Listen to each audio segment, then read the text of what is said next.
Boring chapter વાંચતી વખતે એવું થાય છે કે કંટાળો આવે છે? જો હા, તો આ મેથડ તમારા માટે યુઝફુલ હશે. મિત્રો, ટ્રાફિક સિગ્નલમાં જેવી રીતે 3 કલર હોય છે, રેડ, યલો અને ગ્રીન. તો રેડ કલર એટલે સમજો કે આપણી હાઈ એનર્જી. ઘણા લોકોની હાઈ એનર્જી સવારે હોય, ઘણા લોકોની હાઈ એનર્જી બપોરે હોય અને ઘણા લોકોની હાઈ એનર્જી રાત્રે હોય. હાઈ એનર્જી એટલે એ સમયે આપણું ફોકસ, આપણું કોન્સન્ટ્રેશન, આપણો ઉત્સાહ, આપણી એનર્જી બધું એકદમ જબરદસ્ત હોય, બધું એકદમ હાઈ હોય. એ હાઈ એનર્જી.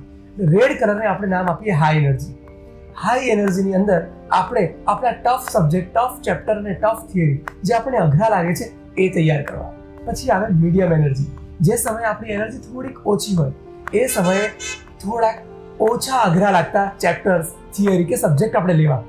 અને ત્રીજું આવે ગ્રીન કલર. અને ગ્રીન કલર એટલે આપણી લો એનર્જી.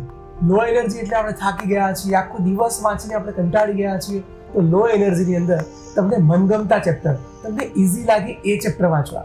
તો મિત્રો, આ રીતે આપણે એનર્જીનું મેનેજમેન્ટ કરશું તો આપણા માટે એક્ઝામ ઉત્સવ લાગશે.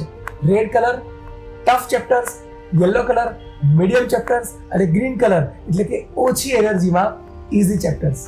છે ને મજાની વાત?